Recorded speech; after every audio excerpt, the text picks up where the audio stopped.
जिस तरीके से आप सबको पता है कि पिछले इन 10 सालों में हमारे प्रधानमंत्री जी और भारतीय जनता पार्टी ने जो जम्मू कश्मीर को लेकर जो एक 10 साल पहले की जो हालत थी हमारे नौजवानों की, हमारी इस रियासत की, आपने देखा कि इन 10 सालों में बहुत हद तक जो चीजें हैं वो बदल दी गई।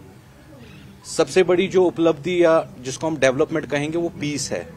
जो यहाँ के हालात खराब होते थे, जो हमारा नौजवान किसी की गोली की वजह से जिनकी डेथ हो जाती थी, और आपने देखा कि जो सरकार चाहे कांग्रेस की और नेशनल कॉन्फ्रेंस की जब भी रही, और जो हमारी ये स्टेट थी काफी पीछे थी क्योंकि टेररिज्म से काफी वक्त से जूझ रही थी।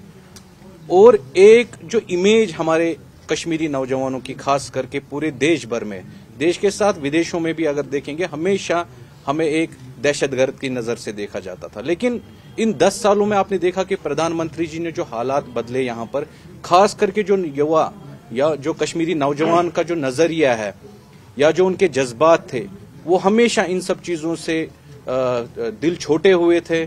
और कहीं ना कहीं कुछ जो हमारे कश्मीर के युवा अपने इस कश्मीर या अपनी जम्मू कश्मीर या अपने देश के लिए कुछ करना चाहते थे, आपने 10 सालों में देखा उसमें काफी हद तक फर्क आई। लेकिन जब भी नेशनल कॉन्फ्रेंस की सरकार रही है, ये नौजवान हमेशा या तो मुसीबत में रहा है या तो इनकी जगह हमेशा कब्रिस्तानों में रही है। और 1 लाख नौजवान हमारे कश्मीर में नेशनल कॉन्फ्रेंस के दौर में कब्रपोश हुए हैं। लेकिन 10 सालों में जो एक मरहम हमारे प्रधानमंत्री जी ने लगाया, और जो हमारा युवा आज, चाहे आप पद्मश्री, पद्म भूषण, बहुत सारे ऐसे जिनका कंट्रीब्यूशन हमारे देश को बनाने में, चाहे कश्मीरी युवाओं का या कश्मीरी सीनियर सिटीजन्स का रहा, इन 10 सालों में वो बदला।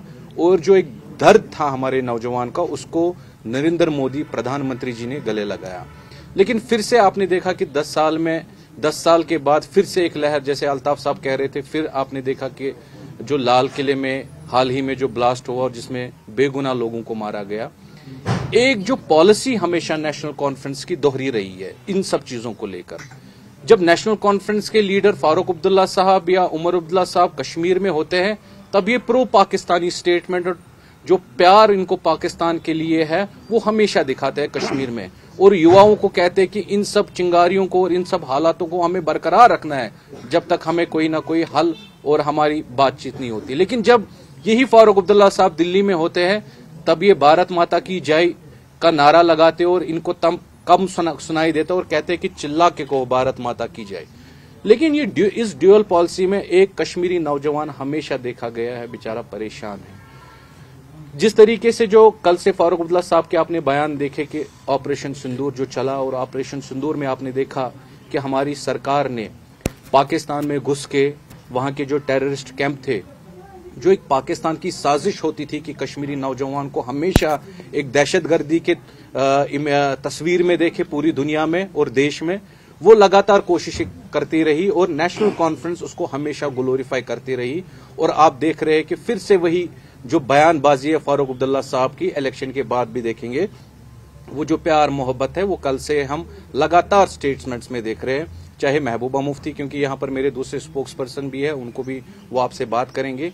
लेकिन हम चाहते हैं कि ये जो ड्यूअल फेसेस है, अब फारूक अब्दुल्ला साहब को बंद करना चाहिए, क्योंकि आज का जो कश्मीर का नौजवान है वो अपने देश को बनाने में लगा है और देश का नाम पूरी दुनिया में रोशन कर रहा है। अगर आप बॉलीवुड आर्टिस्ट देखेंगे, अगर आप क्रिकेटर देखेंगे, अगर आप सिंगर देखेंगे, आप देखिए बड़े बड़े आज अवार्ड्स हमारे देश के लिए ले रहे हैं और देश के साथ साथ पूरी दुनिया में नाम रोशन कर रहे हैं। लेकिन फारूक अब्दुल्ला साहब लगातार कोशिश कर रहे हैं हम नौजवानों को फिर से वही तस्वीर और वही इमेज पूरी दुनिया में दिखाना कि कश्मीरी एक दहशतगर्द है, जबकि ऐसा बिल्कुल भी नहीं है। कुछ ब्लैक शीप्स हमारे इसमें इस कम्युनिटी में हो सकते हैं, जैसे आपने देखा जो डॉक्टर्स जो कश्मीर के थे और एक ऐसी दहशतगर्दी में वो मुलवस थे, लेकिन उसका मतलब या उसका मकसद ये नहीं कि हर कोई कश्मीरी। और भारतीय जनता पार्टी और हमारे प्रधानमंत्री जी ने हमेशा कश्मीरी युवाओं को एक प्लेटफॉर्म दिया जो कांग्रेस दौर और नेशनल कॉन्फ्रेंस के दौर में कभी हमें मिलता नहीं था। हम ये गुजारिश करते हैं खास करके हमारी यहाँ सिक्योरिटी एजेंसीज को, जो भी खास करके नेशनल कॉन्फ्रेंस में या कोई भी पॉलिटिकल लीडर है जो पाकिस्तान का समर्थन करता है, इन आतंकवादी घटनाओं को वो ग्लोरीफाई करता है कि बातचीत से बात होनी चाहिए, जिसका लगातार पाकिस्तान कोशिश कर रहा है कि कश्मीर का जो खास करके यहाँ का नौजवान है ये फिर से उन्हीं 1990 के दौर की तरफ जाए, फिर वही यहाँ पर वो जो पलायन यहाँ पर कश्मीरी पंडित्स का हुआ या कश्मीरी मारे गए, ये फिर से होना चाहिए। लेकिन आज जो हालात है वो हमारे प्रधानमंत्री जी ने बदल दिए। हमारी गुजारिश रहेगी कि इनके खिलाफ खास करके जो इस तरीके के पॉलिटिशियन हैं, जो पाकिस्तान के प्रति इन टेररिस्ट अटैक्स को ग्लोरीफाई करते हैं, जस्टिफाई करते हैं, मुझे लगता है उनके खिलाफ कार्रवाई होनी चाहिए।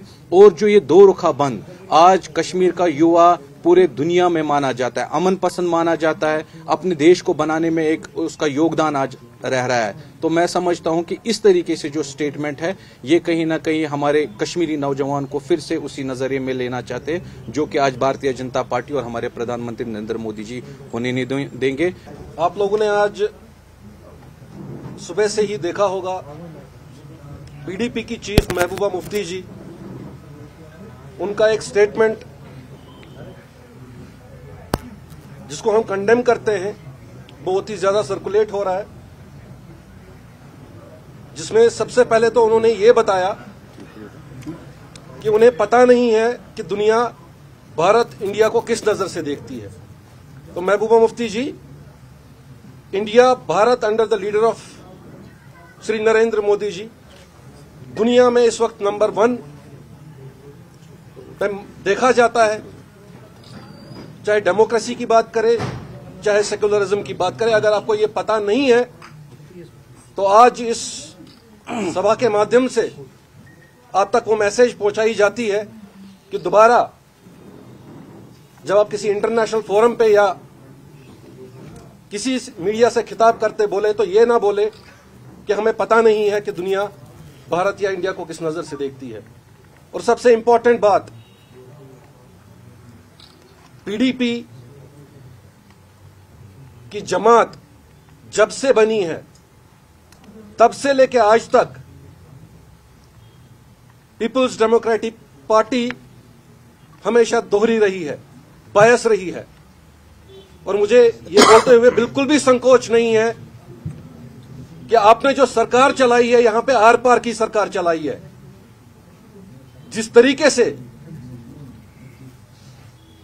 कश्मीरी यूथ को आप लोग टारगेट कर रहे हो अपने वोट बैंक की रोटियां सेकने के लिए, वो जमाना और वो टाइम अब खत्म हो चुका है। आजकल टेक्नोलॉजी और इंटरनेट का जमाना है। बच्चे बच्चे के हाथ में आज के दौर में न्यूज और न्यूज अपडेट होते हैं। आप टेररिज्म को ग्लोरीफाई करेंगी,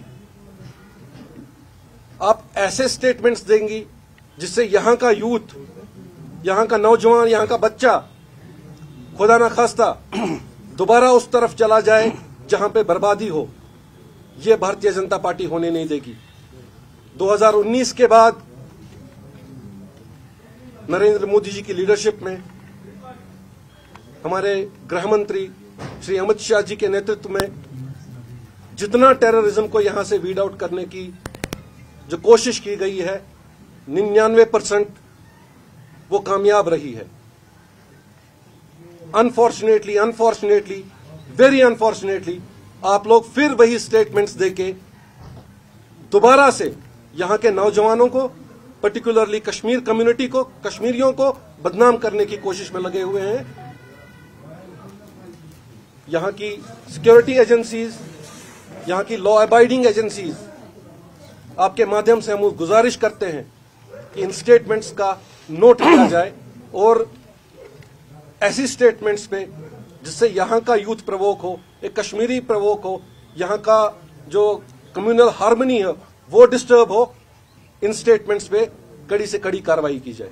साथियों, जैसे कि मंजूर भट्ट साहब ने भी आपके साथ बात की, साहिद साहब ने भी बात की। दोस्तों, मैं नेशनल कॉन्फ्रेंस और पीडीपी से एक सवाल करना चाहता हूं।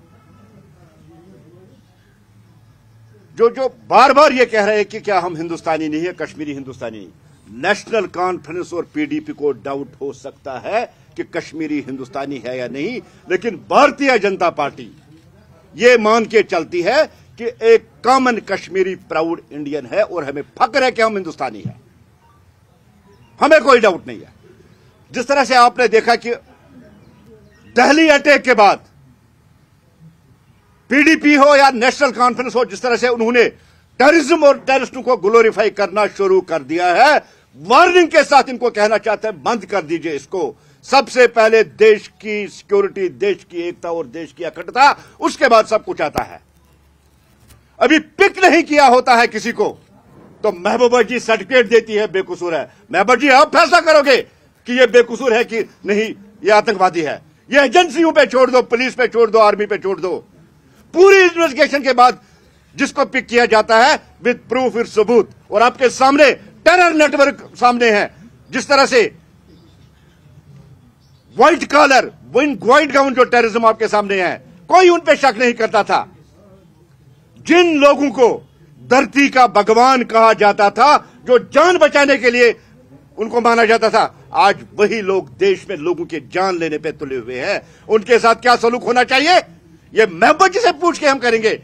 ये देश की सिक्योरिटी, देश की पुलिस, देश की एजेंसियां महबूबा जी से पूछ के करेगी? नहीं, महबूबा जी यहां प्रो पाकिस्तानी और प्रो टेररिज्म एजेंडा चलने वाला नहीं है। आप इन्वेस्टिगेशन में बाधाएं डालने की कोशिश मत कीजिए, पुलिस को अपनी काम करने दीजिए। और फारूक साहब क्या कह रहे हैं, यहां नवगाम ब्लास्ट हो रहा है और फारूक साहब स्टेटहुड मांग रहे हैं। फारूक साहब, स्टेटहुड की पहले कमिटमेंट है, लेकिन ऐसे जो इंसिडेंट्स है इनसे स्टेटहुड मिलने वाला नहीं है। जब तक दहशतगर्दी और दहशतगर्द खत्म नहीं होंगे तब तक स्टेटहुड नहीं मिलेगा। आप सेंट्रल गवर्नमेंट के हाथ मजबूत कीजिए, एलजी के हाथ मजबूत कीजिए इस दहशतगर्दी को यहां रूट आउट करने के लिए, तभी स्टेटहुड पॉसिबल है। आप सवाल उठाते हैं कि डॉक्टर्स क्यों टेररिस्ट बने, इनके साथ गलत हो। क्या गलत हुआ? हमारे टैक्स से, देश के लोगों के टैक्स से ये डॉक्टर बने हैं, देश के कॉलेजों में इन्होंने पढ़ा है और ये देश के खिलाफ जंग करेंगे। किसी भी सूरत में इस चीज को बर्दाश्त नहीं किया जाएगा। डॉक्टर फारूक साहब, गए वो दिन, ये मोदी जी वाला भारत है। हम घुस के अंदर मारना भी जानते हैं और हम दहशतगर्दों को मिटाना भी जानते हैं और मिटा के रहेंगे, चाहे वो टेरर इन व्हाइट हो चाहे टेरर इन ब्लैक। जिस तरह से मियां वो क्यूम, हम मिटाना जानते हैं दहशतगर्दों को और संकल्प लेके रखा हमने, हम दहशतगर्दी को जम्मू कश्मीर और देश की सारी जमीन से रूट आउट करेंगे।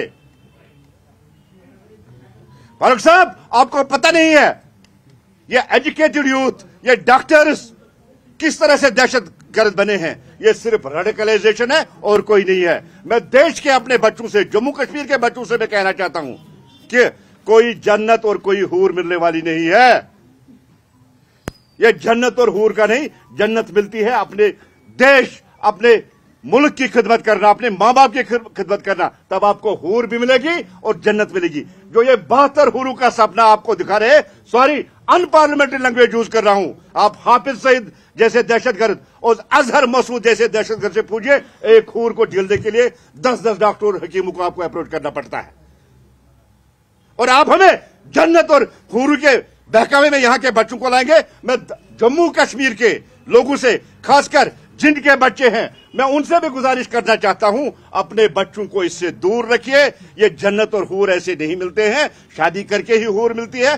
जन्नत नमाज और जन्नत हुब्बे वतनी और देश की खिदमत करते मिलती है। ऐसे कोई 72 हूर ने मिलने वाली नहीं है। जो वहां गए हैं उनका पता नहीं क्या हालत है। और इस्लाम में जिस तरह से खुदकशी हराम है, क्या उसको 72 हूरें मिलेगी? उमर जैसे जहन्नमी इंसान को 72 हूरें मिलेगी जिसने 13 लोगों की जान ली है। इस्लाम में कत्ल करना मना है, इसलिए हुरूं और जन्नत के वे बहकावे में न आए। सबसे पहले देश है, उसके बाद देश का सब कुछ है। मैं फिर एक बार महबूबा जी और उमर अब्दुल्ला साहब और फारूक साहब से कहना चाहता हूं कि आप अपने आप को संभालिए, अपनी पार्टी को संभालिए, देश की सिक्योरिटी एजेंसी को अपनी काम करने दीजिए। आप जो इन्वेस्टिगेशन हो रही है उसमें बाधा डालने की कोशिश कीजिए, लेकिन हमने जो तैयार कर लिया, इस बार ये आखिरी बार होगा। दहशतगर्दी को मिटा कर ही रहेंगे। एक एक जो आतंकवादी है जहन्नम तक उसको पहुंचाएंगे।